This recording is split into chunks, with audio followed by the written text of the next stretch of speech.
అందరికీ నమస్కారం అండి. జేడి వరల్డ్ యూట్యూబ్ ఛానల్కు స్వాగతం. నేను ఈరోజు చేయబోయే రెసిపీ పుట్నాల పప్పు బర్ఫీ అండి. ఇది స్టవ్ వెలిగించుకోకుండా ఈ బర్ఫీ చేసుకోవచ్చండి. అలాగే ఒక బౌలు పుట్నాల పప్పు తీసుకున్నాను. చాలా టేస్ట్ ఉంటుందండి ఈ బర్ఫీ అనేది. ఒక కప్పు పుట్నాల పప్పుకి 3/4 కప్పు చక్కెర కావాలండి. దీనికి కొంచెం డ్రై ఫ్రూట్స్ వేసుకోవాలి. కాజు, బాదం, అలాగే ఇలాచీ అండి. వీటిని కూడా మిక్సీ వేసుకోవాలి. దీనికి పాలతో కలపాలండి. నెయ్యి కూడా ఎక్కువ పట్టదు, ఒక 3 స్పూన్స్ అయితే ఎక్కువ. అలాగే మిక్సీ జార్ తీసుకున్నానండి. దీనిలో ముందుగా పుట్నాల పప్పు వేసాను.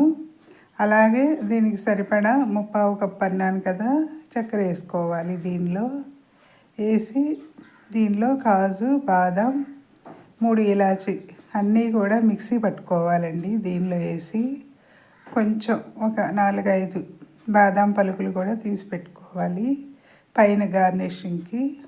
అలాగే ఇప్పుడు ఇవి మిక్సీ వేస్తున్నానండి. అన్నీ కలిపి గ్రైండ్ చేస్తే ఈ బాదం అవి మెత్తగా అవ్వకపోయినా కూడా అక్కడక్కడ పలుకు తగులుతూ ఉంటే చాలా బాగుంటుందండి. ఇలా జార్లో ఒకసారి మొత్తం కూడా తిప్పి చూడాలి, పౌడర్గా అయ్యింది లేనిది కూడాను. అయిన తర్వాత వేరే గిన్నెలోకి తీసుకోవాలండి ఈ పుట్నాల పప్పు పౌడర్ని. చాలా బాగుంటుందండి టేస్ట్. దీనికి స్టవ్ వెలిగించే పని ఉండదు. అలాగే నెయ్యి కూడా ఎక్కువ పట్టదండి. ఒక 3 స్పూన్స్ అయితే సరిపోతుంది. ఇప్పుడు వేరే గిన్నెలోకి తీసుకున్నాను. ఈ పుట్నాల పప్పు, చక్కెర, అలాగే బాదం, జీడిపప్పు, యాలకులు వేసాను కదండి. ఇవన్నీ కూడా ఈ పౌడర్ని మిక్సీలో వేసిన దాన్ని వేరే గిన్నెలోకి తీసుకున్నాను. ఇప్పుడు దీనిలో చల్లటివి కాకుండా వేడివేడిగా ఉన్న పాలే పోసుకోవాలండి. వేడివేడి పాలు అయితేనే మనకి ఈ రెసిపీకి టేస్ట్ ఉంటుంది. ఇవి ఎక్కువ రోజులు నిల్వ ఉండవండి. ఫ్రిడ్జ్లో పెడితే ఒక 5-6 రోజుల వరకు బాగుంటాయి. అలాగే ఒకేసారి కాకుండా కొంచెం కొంచెం పోసి కలుపుతూ ఉండాలి.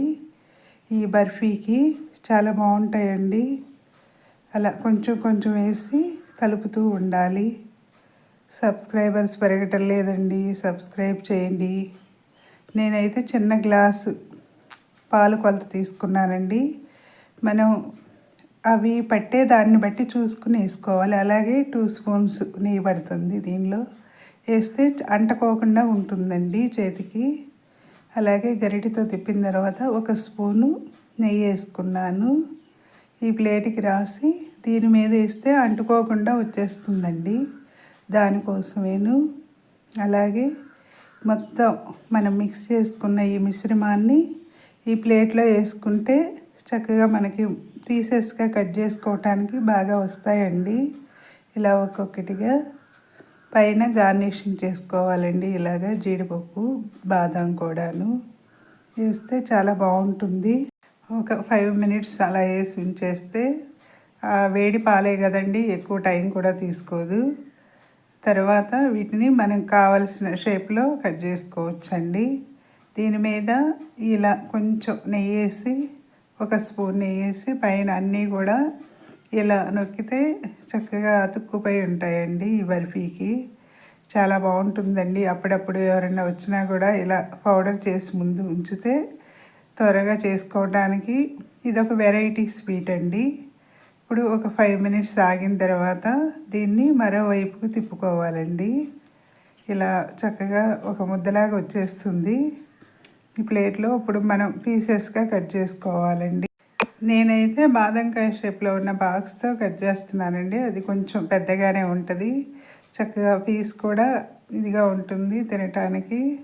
ఇలా కట్ చేసి పెట్టుకోవాలండి. ఇప్పుడు మనం రెండో వైపు తిప్పితే అప్పుడు మనం పైన గార్నిషింగ్ చేసిన జీడిపప్పు, బాదం కూడా పలుకులు తగులుతాయి. ఇలా చేశానండి. కొన్ని డైమండ్ షేప్లో చేశాను. ఈ వీడియో చూసిన వెంటనే సబ్స్క్రైబ్ చేయకపోతే కనుక సబ్స్క్రైబ్ చేయండి. కొత్త వారికి కూడా అవకాశాలు ఇవ్వాలి కదండి. లైక్ చేయండి, మీ ఫ్రెండ్స్కి షేర్ చేయండి. అయిపోయిందండి. అప్పుడప్పుడు కొంచెం వెరైటీగా కూడా చేసి పెడితే పిల్లలు కూడా ఇష్టంగా తింటారు. పుట్నాల పప్పు బర్ఫీ అయిపోయిందండి. నచ్చితే లైక్ చేయండి, షేర్ చేయండి, సబ్స్క్రైబ్ చేయండి. మీ లక్ష్మీ కుమారి.